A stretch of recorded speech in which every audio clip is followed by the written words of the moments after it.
What up, Wizards? It's Dev from Mtg. We'd like to imagine, and apparently Murders at Karlov Manor previous season was just getting started. Nobody told me, because on Monday we got like 30 plus new cards to talk about. Now here's the deal.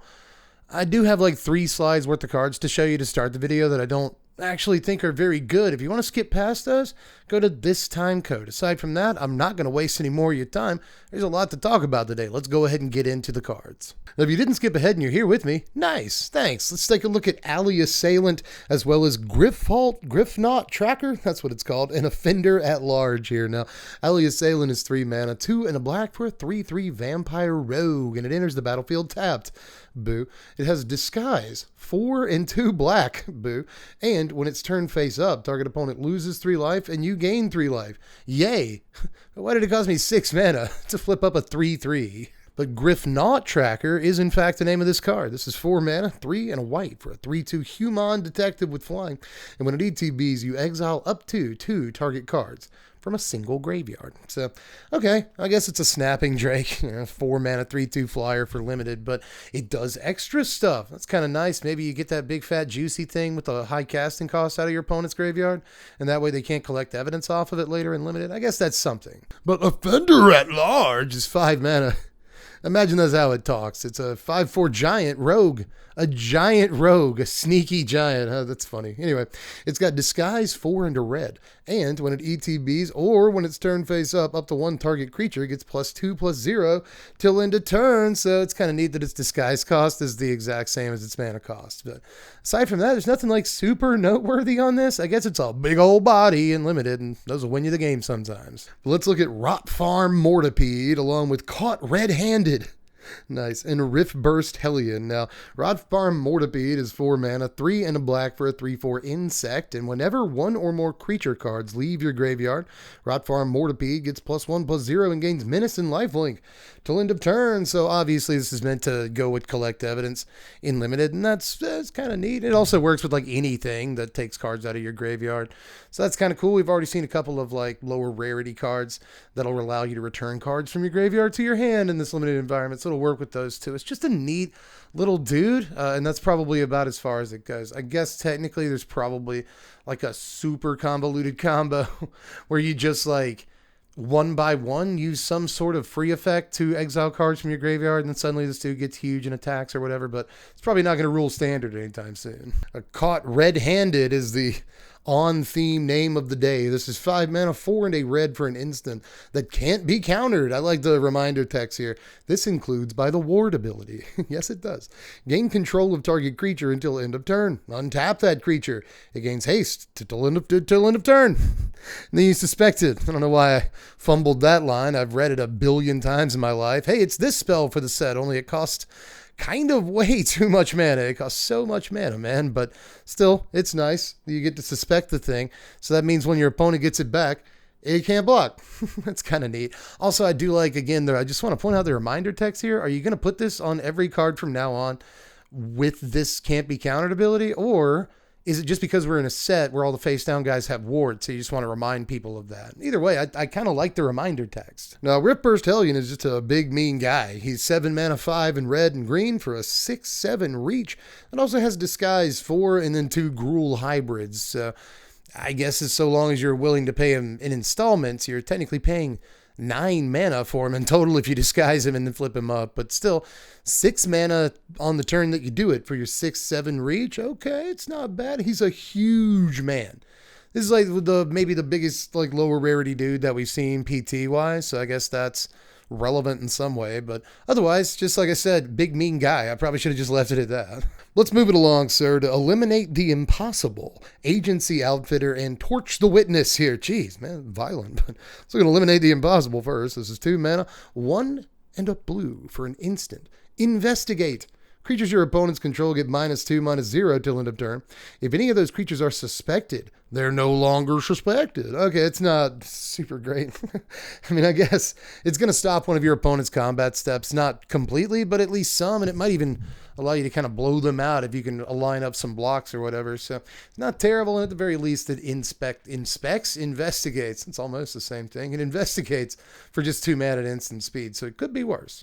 Agency Outfitter is just a neat card. This is 6 mana, 4 and 2 blue for a 4/3 Flying Sphinx Detective. When it enters the battlefield, you may search your graveyard, hand, and or library, or just everything around you. Search the trunk of your car for a card named Magnifying Glass and or a card named Thinking Cap and put them onto the battlefield. If you search your library this way, shuffle. Hey, both those cards are in this set. That means that if you throw this dude down in limited, kind of just goes and draws you 2 cards, so long as you have them both in your deck, or even if you just have one of them in your deck. Kind of a big fat flyer that also draws you a card, and even though it's not drawing you a super high impact card in either case, at least it's getting you something, so it's kind of neat. Also, it's apparently you can't be a detective on this plane unless you have a hat. This guy has a hat. All the detectives have a hat. This guy apparently provides the hats. Therefore, he basically determines who gets to be a detective. Seems like a pretty important dude lore-wise, but let's move on to Torch the Witness here. X into red for a sorcery. Torch the Witness deals twice X damage to target creature. If excess damage was dealt that way, you investigate. I guess it's not terrible. Sorcery speed is bad. Just straight up bad on this, but I guess if you pump 2 mana into it, you get to take out a 4 power creature and probably, or a 4 toughness creature, and probably investigate most of the time that you're doing that, right? But I guess if you pump 3 mana into it, it's sorcery speed. I don't know. It's still a very limited playable removal spell, obviously. I don't know why I'm quibbling with myself about it. If you're in red, you probably draft a couple of copies of these in limited because you want to blow stuff up. Plus, I guess the fact that if you pump 1 extra mana into it, it pays you back a card is actually really good, man. If all your removal spells in limited pay you back a card, I think you probably win the game. But let's move on to Surveillance Monitor and Evidence Examiner up next. Now, both of these kind of follow the same theme. I think one is definitely better than the other, but Surveillance Monitor is 4 mana, 3 and a blue for a 3/3 Vidalcan Detective, and when it ETBs, you may collect evidence for. That's the end of that ability, so why would I want to do that? Well, whenever you collect evidence, you create a 1/1 colorless Thopter artifact creature token with flying. So, okay, I kind of like that in and of itself. You know, it shouldn't be like super duper hard to collect evidence for on curve with this unlimited. Although it's probably not going to happen every time, but I think a very large percentage of the time you can make it happen. And suddenly, 4 mana, 4 power, 2 guys, some of it flies. You'll probably get some more power out of it as the game goes on. So I actually think the dude is solid. But Evidence Examiner, this is a green and a blue for a 2/2 Merfolk D-Tech, even though she's clearly not wearing a hat. But anyway, at the beginning of combat on your turn, you may collect evidence for. Whenever you collect evidence, investigate. Now we're starting to talk. We're cooking now, dude. Like 2 mana for this card is actually a great investment. And in limited, it bridges together 2 archetypes that are kind of interesting to stick together. I also like that it's kind of self-perpetuating. You know, the Thopterist on the left side of your screen does trigger itself precisely one time and then never again, and other cards have to collect evidence for you, and who wants to do that? This will just allow you to collect evidence every single turn without having to feel it any other way, and I actually think that's really important. I also just kind of generally think that when your 2-drop draws you like 2 cards over the course of an average game, that's probably just kind of good in and of itself, so sweet card here. But we'll move on to Exit Specialist, Soul Search, and I guess Living Conundrum can go on this slide with the boys. It's a sweet little card too. A Specialist is 2 mana, 1 and a blue for a 2/1 human detective that can't be blocked by creatures with power 3 or greater. Ooh. It has Disguise for 1 and a blue, and when you do turn it face up, return another target creature to its owner's hand. That's actually really slick, Chief. I don't hate that at all. We're starting to get into sort of the better, lower rarity stuff of the day. This is definitely a pretty good signifier of that. We'll move on to Soul Search. This is Orzhov colors, buddy. This is white and black for a sorcery. Target opponent reveals their hand. You choose a non-land card from it. Exile that card. If the card's mana value is 1 or less, create a 1/1 white and black spirit creature token with flying. That's okay, just on a baseline. 2 mana to get literally any non-land card out of their hand is already Pilfer, which isn't like the best card in the world, but in this case, the extra gravy is that it sometimes give you a little flying guy, so long as you get a probably not super consequential card. I can imagine this looking slightly better in like older formats where 0 and 1 drops are actually like way more playable. But at the same time, in those formats, you'd probably just play Thoughtseize instead. So I'm not exactly sure where this goes unless there is an Orzhov deck that really needs like a strong discard component of some kind, or if there's just a card in Standard or Pioneer or whatever that's just like a massive game-ending thing that costs like 1 mana. But I'm not too sure that I know of any cards like that off the top of my head. I hope I'm not embarrassing myself, but I guess if they, for whatever reason, haven't played their Monastery Swiftspear or Kumana Faces Kakazan on turn 2 and you went first as the Orzhov Mage, then like maybe you get one of those and create a 1/1 and it's pretty decent. But that is going to happen in what? 8% of games that you play or something like that. So I'm just not too sure about it. But when this does hit, it's obviously very good. But Living Conundrum, this is a sweet little card, man, to say the least. Not a Laboratory Maniac, but I mean, we're getting there. It's 5 mana, 4 and a blue for an elemental hexproof that is also a 2/5. It was the weirdest way I could have read that. 5 mana for a 2/5 elemental with hexproof. There you go. If you would draw a card while your library has no cards in it, skip that draw instead. As long as there are no cards in your library, Living Conundrum has base power and toughness 10/10 and has flying and vigilance. Super, super cool, man. Like, first of all, I like basically any card that where you don't deck yourself, I guess is the best way to put that. I mean, 5 mana is a lot, but I'm assuming you're at the point of the game where you're almost out of cards in your library. I'm fairly certain you can afford a 5-drop. And, you know, if this is a 10/10 flying vigilance hexproof, you don't guaranteed win the game, but you're really, really close. I mean, I guess all it takes is a sweeper of any kind on your opponent's turn, right? And then you go to draw your card for the turn and instead you lose the game. It honestly smells like a combo piece to me, right? In the kind of deck that can somehow completely deck itself on like turn 3 or 4, but also get a couple of copies of these in play and just swing in or something. Like, again, I'm hearing combo piece here, but there's got to be a way to put those pieces together, and I just don't really see it in standard at the moment, at least. But let's look at Curious Inquiry, Behind the Mask, and Hard-Hitting Question up next. Now, Curious Inquiry, this reminds me of a card I've read, probably 4 different cards that I've read in my Magic career, but I always like these effects when we get to them. It's just a single blue mana for an aura that enchants a creature. Enchanted creature gets +1/+1 and has, whenever this creature deals combat damage to a player, Investigate. I too wish it was just draw a card, but you know, these curiosity effects are usually great in tempo decks, whereas I think this is decent in tempo, don't get me wrong, but even better in an artifact-based deck or a clue-based deck that cares specifically about clues, or a deck that cares about sacking artifacts, or maybe a Tezzeret deck, you know? Like, this goes in different decks than most curiosity effects go in, and that's actually something I really like about the card. Let's look at Behind the Mask next. Who is that? Just a single blue mana for an instant. As an additional cost to cast this spell, you may collect evidence 6 until end of turn. Target artifact or creature becomes an artifact creature with base power and toughness 4/3. If evidence was collected, it has base power and toughness 1/1 until end of turn instead. Ooh, so if you collect a bunch of evidence, you use it against one of your opponent's creatures in the middle of combat after blocks have been made, get blown out, go home. It's just, it could be fun if you can actually pull this off for a single blue mana.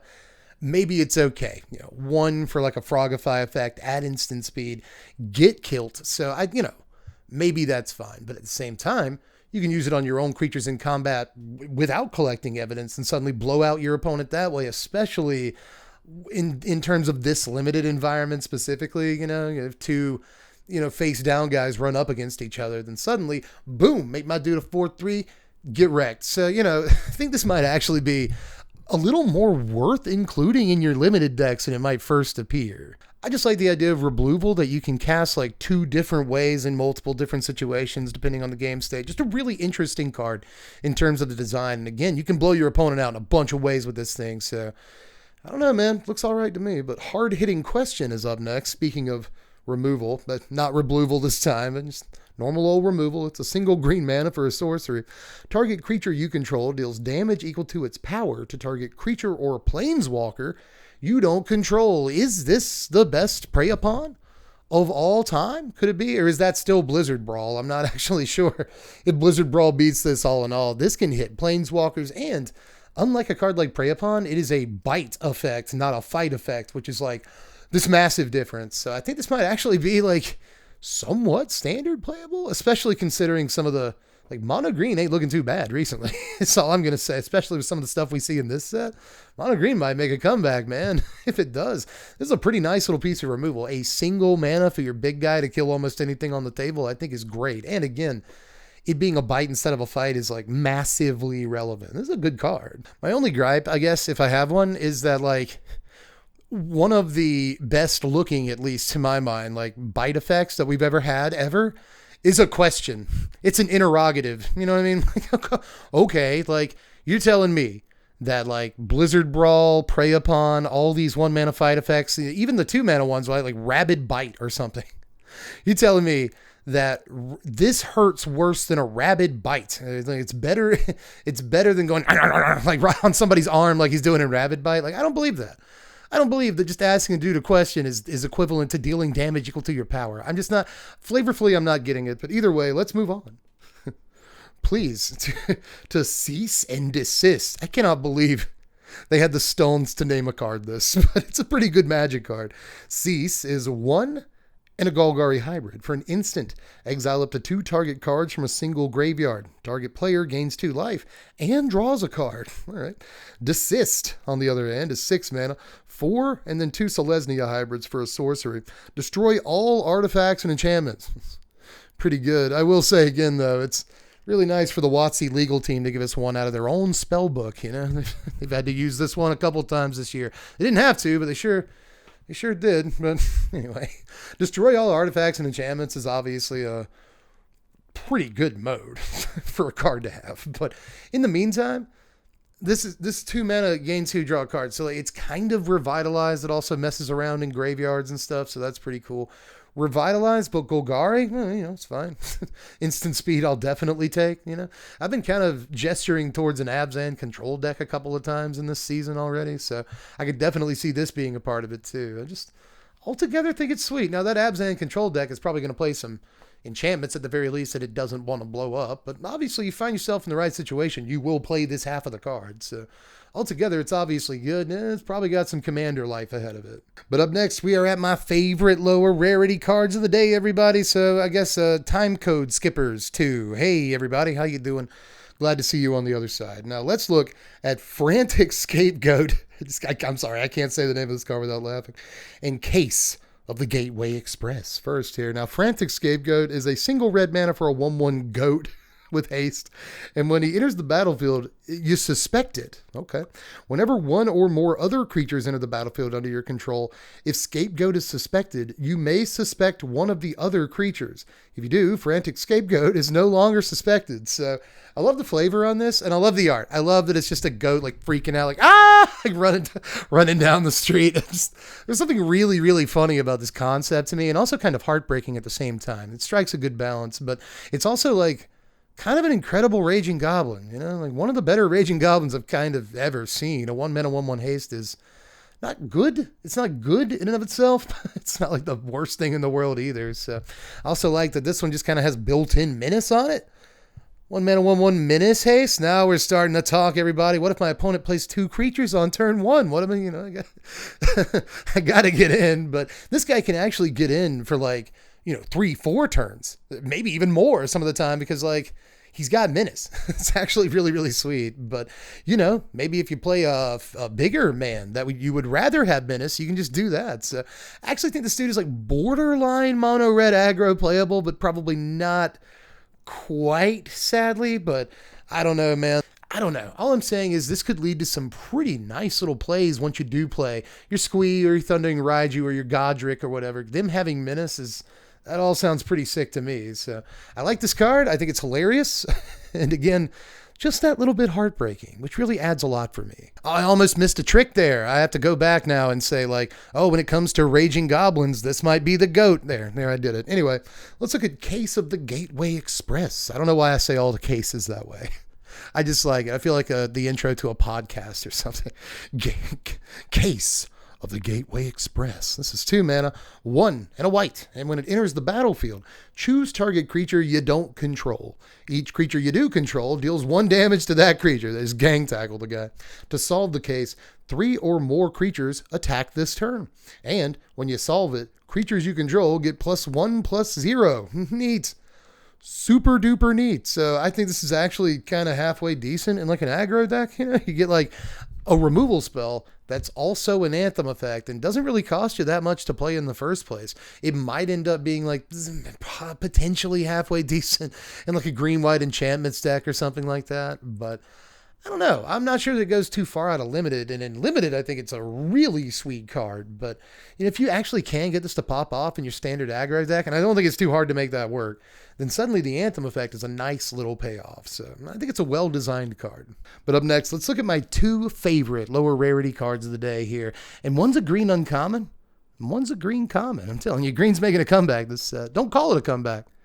It's been here for years. Let's look at Flourishing Bloomin and Rubble Belt Maverick here. Now, Flourishing Bloomin is just a couple of mana, all right, for a 0/0 plant elemental. And it gets +1/+1 for each forest you control. You can also disguise it for 4 and a green. And when it's turned face up, search your library for up to 2 forest cards and reveal them.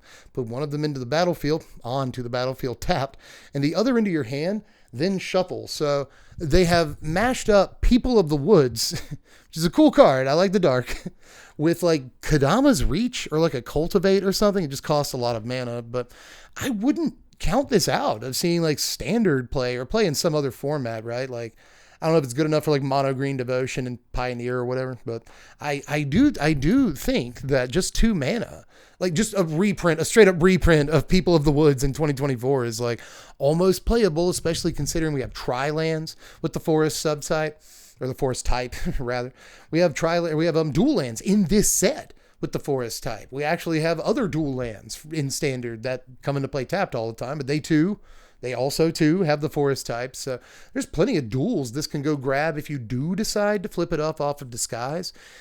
And honestly, if you do flip it up, you get a relatively beefy guy, you get some ramp, you know, you get like a free land drop next turn. So I don't know. Like, I honestly don't hate this dude in standard.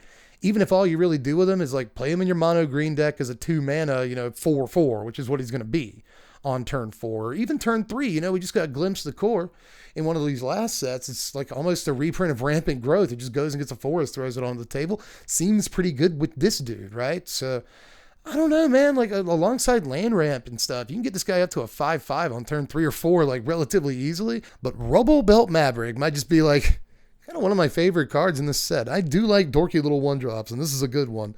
A single green mana for a 1/1 human detective. When it enters the battlefield, surveil 2.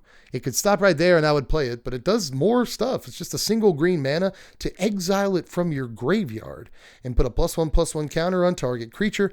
Activate only as a sorcery. Really, really nice stuff, man. Even after he's gone, he can then put his power onto other creatures on the table, which I really like. He also kind of works with the number of cards in limited that like care about when creatures leave your graveyard. So that's kind of neat, but mostly I just like that this is a 1 mana 1/1 surveil 2. That's insane. That's amazing. Like, it's not like draw a card or anything, but we're getting really close, and this will fuel reanimator strategies. Make sure you have a good draw lined up for turn 2. Like, just a 1 mana thing that's scryed to when it ETB'd and had this ability would be like almost playable, or maybe even just straight up playable right there. So Surveil, I think, is just a much stronger ability than Scry. So love this dude, not just in the stick finger decks and the other decks that want to like fill their graveyard. That's obviously he's good there. But just 1 mana Surveil 2, put a body on the table. That's almost good enough by itself. But they just decided to throw more juice into it. And it's delicious. Sugary, delicious. I like it. It's a great Magic card. But I saved what I actually truly think is the best lower rarity card of the day for actual last here. It's Case of the Shattered Pact. This is just 2 mana of any old color for an enchantment, which is a case. When this case enters the battlefield, search your library for a basic land card, reveal it, put it into your hand, and then shuffle. To solve the case, there have to be 5 colors among permanents you control. Once it's solved, at the beginning of combat on your turn, target creature you control gains flying and double strike and vigilance until end of turn. Really, really neat card right here, man. Any deck can play it for 2 mana, just like an ambitious farmhand or something. People play that card all the time. People play clay-fired bricks. It's effectively the same idea, you know. Like this does it for any deck, which I really think is neat. Being able to go nab a land on turn 2 is very close to good enough, but this one doesn't come on a body, so it has to do other stuff. Well, in this one, you play it in the deck with, well, the new Leyline we're going to look at in just a couple of minutes here as we move into the video. You know, there's a 5-color permanent in this very video waiting to be unveiled, but aside from that, there's also like the what is it called, the Kami War, that saga right there, and a bunch of there's more stuff in standard than just that'll trigger this to solve it like relatively easily. And obviously you can solve it with more than just one permanent, but I feel like that's how you're going to solve it most of the time. And once you have done that, suddenly the solved case is absolutely ludicrous, dude. Like how do you get around that if you're playing against it? Flying and double strike, and they tacked on vigilance too, but flying and double strike is going to be good enough to finish the game off most of the time. So when your little dorky like 2 mana enchantment that went and got you a land when it ETB'd, when that thing wins you the game later, it seems all right, man. And you don't have to do that much to solve it. You don't have to actually invest any mana into it to solve it. Or once it's solved, you don't have to invest mana into it. And I like that about it. Just 2 mana to get started on this. And then just playing your Magic deck of Magic cards eventually gives you this insane broken ability. So I don't know, man. I think it's a great package for just 2 mana, and I think it's pretty solidly one of the best uncommons, not of just today, but potentially the entire set. I think this thing's kind of busted. Now, of all 30 cards we got to see today, only about 8 of them were from a higher rarity, but a lot of them look either very good or super interesting, like Cryptic Coat here. This is 3 mana, 2 in a blue, for an artifact, which is an equipment. When it enters the battlefield, cloak the top card of your library, then attach Cryptic Coat to it. Now remember, to cloak a card, you just put it onto the battlefield face down as a 2/2 with Ward 2. You can turn it face up anytime for its mana cost if it's a creature.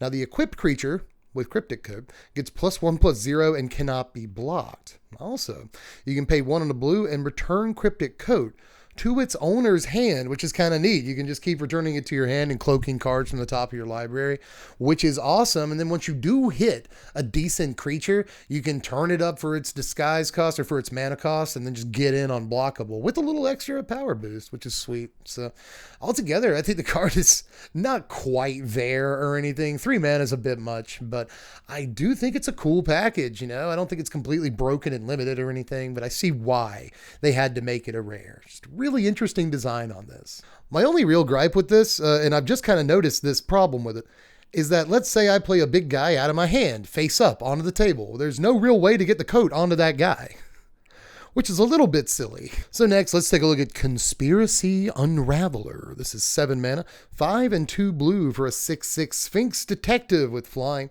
You may collect evidence 10 rather than pay the mana cost for spells what you cast. Okay, so we're looking at maybe a Reanimator target, perhaps. I mean, if you're able to dump enough stuff into your graveyard, then first of all, if you have 2 copies of this in your graveyard, well, you're 7/10 of the way there to a free spell once this is in play. So that's kind of neat. You know, if you have like a couple of other huge Reanimator targets in your yard, then suddenly, again, those almost pay for this thing by itself. So if you bring this into play and remove 1 other giant creature from your yard and like maybe 1 or 2 other smaller spells, then suddenly you just throw whatever you want down onto the table from your hand for free. The problem, I think, some of the time with that is that you have to line that up. You have to do everything I just said.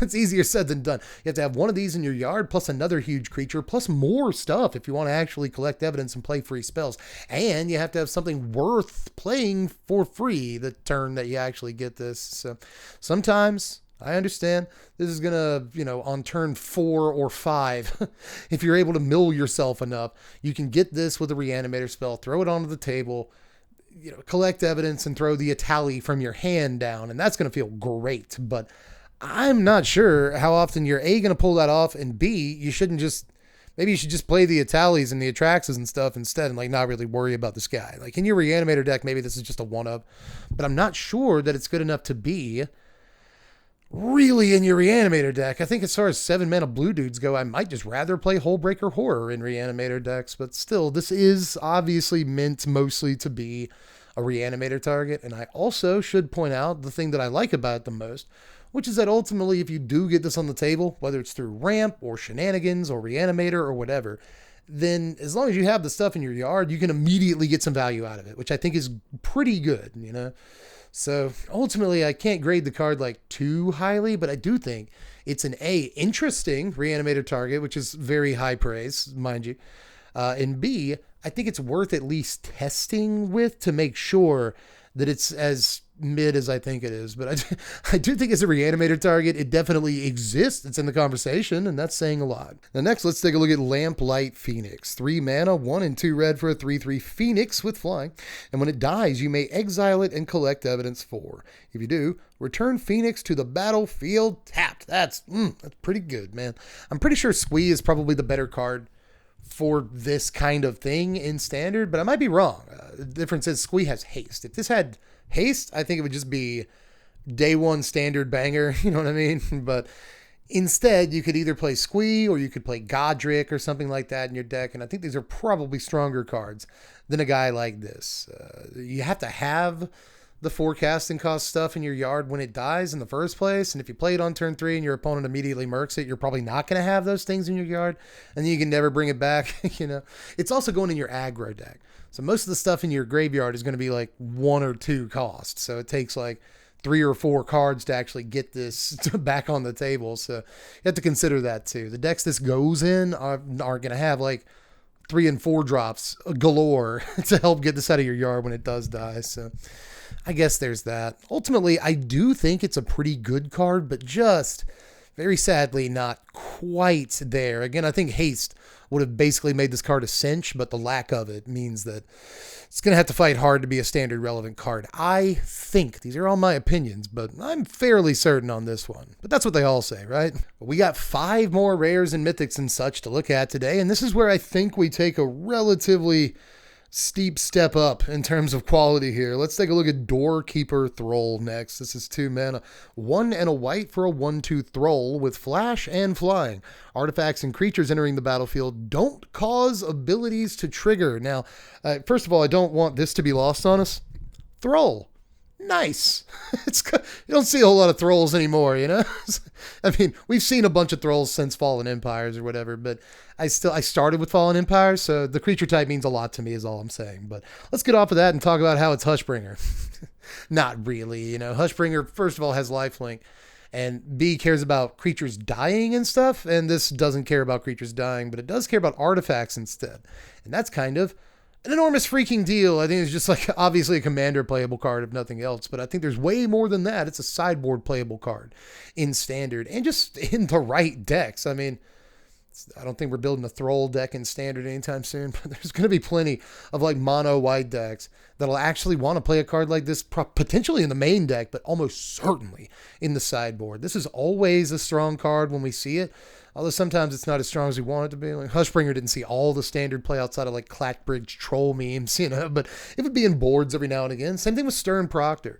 Didn't see all the play in standard, but it would be in boards every now and again. And that's probably this thing's destiny, but that is very strong, right? Just going in the board of every card that has, or every deck that has planes in it, is an indicator of a pretty strong card. And I think that's probably around the territory this will occupy. Although again, just one more time for the people in the back, I guess this is probably a commander playable card, if nothing else. But let's move on to what appears to be a lot of people's favorite card of the day. I think people just freak out when they see a Leyline, and I don't blame them. This is Leyline of the Guild Pact.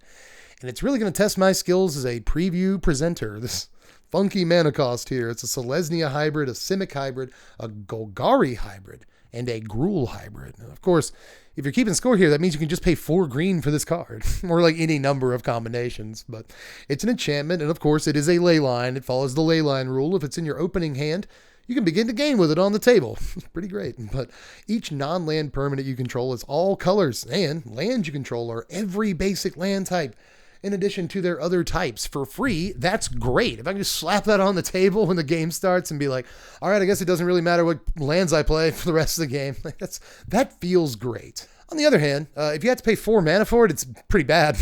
I mean, it's a lot of Leylines are like that, but there are some Leylines that you kind of still don't mind playing once you do have the mana and they weren't in your opening hand. I'm not sure this is necessarily one of them unless maybe the first mode somehow wins you the game. I'm not sure how relevant that is, but obviously if I can start the game with just by not caring what colors of mana I get all game, yeah, it's going to help my 5-color deck an awful lot. But don't look now, everybody. We are in the top 3 rares and mythics of the day so far. And these are some pretty outrageous cards. For instance, Outrageous Robbery. This is 2 black and X for an instant, which I think is key here. Target opponent exiles the top X cards of their library face down. You may look at and play those cards for as long as they remain exiled, and if you cast a spell this way, you can spend mana as though it were mana of any type. Okay, so I think this card might actually be gross. I could be gross. Now, first of all, scalability. That's what's key here. I like scalability on just about anything. I'm a big fan of my X spells, but especially in this case, you get kind of a brain geyser that works at instant speed, but catches, it draws cards off your opponent's deck. There's a lot of reasons why I think that's kind of fine, especially in the decks that this wants to go in, right? You know, if you're in a control deck, this isn't a control deck. First of all, it's 4 mana to draw. I'm going to keep using that. Draw 2 cards off your opponent's library. And that's kind of the going rate at instant speed, right? If you pay 5 mana to draw 3 cards, that's Silver Scrutiny. The difference is that this can draw like 6 cards at instant speed, whereas Silver Scrutiny is never going to do that. Here's the catch. Obviously, I know what you're thinking. Unless you're not. But either way, usually, especially in control decks and just about any deck that puts card draw in their deck, you want to draw cards off your own deck that synergize with the other cards and things you're doing in your deck. So if you're drawing off your opponent's deck, that's a lot less likely to happen. Here's the deal though. In a control deck that would actually run a card like this, I imagine most of the cards in your deck are just like removal and counter spells and stuff like that.